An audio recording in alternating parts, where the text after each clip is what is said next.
Gas cylinder સહિતનો 20,000નો મુદ્દામાલ જપ્ત કરાયો છે। ગેરકાયદેસર રિફિલિંગ કરતા અજય ચિમનસિંહ ફુલારેની ધરપકડ કરવામાં આવી છે, તો પોલીસે ગુનો નોંધી આગળની કાયદેસરની તપાસ હાથ ધરી છે।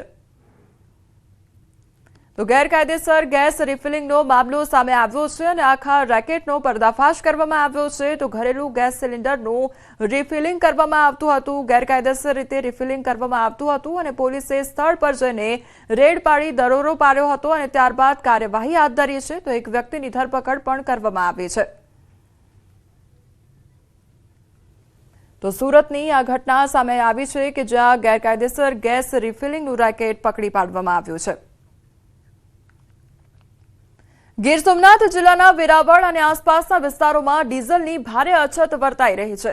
આંતરરાષ્ટ્રીય તણાવ અને પેટ્રોલિયમ ભાવ વધારા વચ્ચે ગ્રામ્ય વિસ્તારોમાં ડીઝલનો પૂરતો જથ્થો ન મળતા ખેતી કાર્યો ઠપ થવાના આરે છે।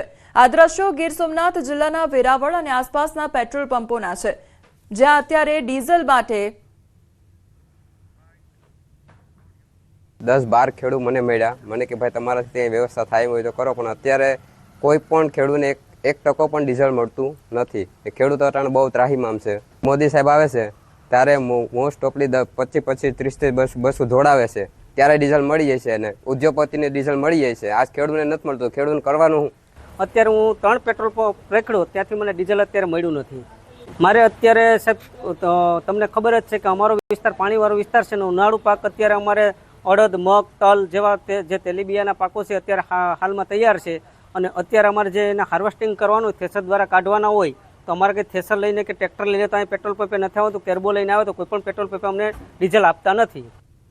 તો હાલ ઉનાળુ પાક જેવા કે અડદ, મગ અને બાજરીની કાપણી ચાલી રહી છે, ત્યારે જ ડીઝલ ખૂટી પડતા ખેડૂતો એક પંપથી બીજા પંપે ભટકી રહ્યા છે। અછતની આ અસર માત્ર ખેતી પર જ નહીં પરંતુ પ્રવાસન પર પણ પડી રહી છે। ગીર સોમનાથમાં પ્રથમ જ્યોતિર્લિંગ સોમનાથ મહાદેવના દર્શને વેકેશન માણવા આવી રહેલા પ્રવાસીઓ અને સ્થાનિક કાર ચાલકો પણ डीजल मेळववा माटे फाफा मारी रहा है। डीजल में पिछले 3 पंप से ढूंढते आ रहा हूँ, कहीं डीजल नहीं मिला है। मैं वेरावल से आया हूँ, मुझे एमपी जाना है। अभी इधर से 3 पंप में ढूंढते हुए आया हूँ, कहीं पे डीजल मिले ही नहीं मुझे। क्या करेंगे, वापस वेरावल जाकर रुकना पड़ेगा। कोई भी किसी पंप पे नहीं। तो बीजी तरफ पेट्रोल पंप संचालकोનું કહેવું છે કે સરકારી ગાઈડલાઈન મુજબ એમ્બ્યુલન્સ, પોલીસ અને પીજીવીસીએલ જેવી આપાતકાલીન સેવાઓ માટે ડીઝલનો જથ્થો અનામત રાખવો પડે છે।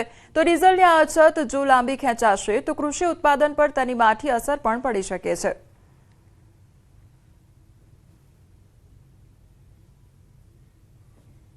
યુદ્ધના માહોલ વચ્ચે હવે ગીર સોમનાથ જિલ્લાના વેરાવળમાં ડીઝલની અછત સર્જાઈ છે। જોઈ શકાય છે કે વહેલી સવારથી લઈ અને બપોર સુધીમાં ન્યૂઝ 18ની ટીમ દ્વારા 8 થી 10 જેટલા પેટ્રોલ પંપો છે ત્યાં રિયાલિટી ચેક કરવામાં આવ્યું હતું, પરંતુ આ તમામ પંપો પર હાલ ડીઝલ છે તે ન હોવાના કારણે વાહન ચાલકો છે તે અહીંથી પરત જઈ રહ્યા છે। ખાસ કરીને ખેડૂતો સૌથી વધુ મુશ્કેલીનો સામનો કરી રહ્યા છે, કારણ કે ખેડૂતોને હાલ અડદ, મગ સહિતના પાકો છે તેમને હાર્વેસ્ટર દ્વારા લણવાની તૈયારી હોય છે। ખેડૂતોને પોતાના ખેતરો તૈયાર કરવાના હોય છે અને તેવાના સમયે જ્યારે ડીઝલની અછતના કારણે ગીર સોમનાથ અને વેરાવળ શહેરની આસપાસના ખેડૂતો છે તે ભારે મુશ્કેલીનો સામનો કરી રહ્યા છે। તો દિનેશ સોલંકી, ન્યૂઝ 18 ગુજરાતી।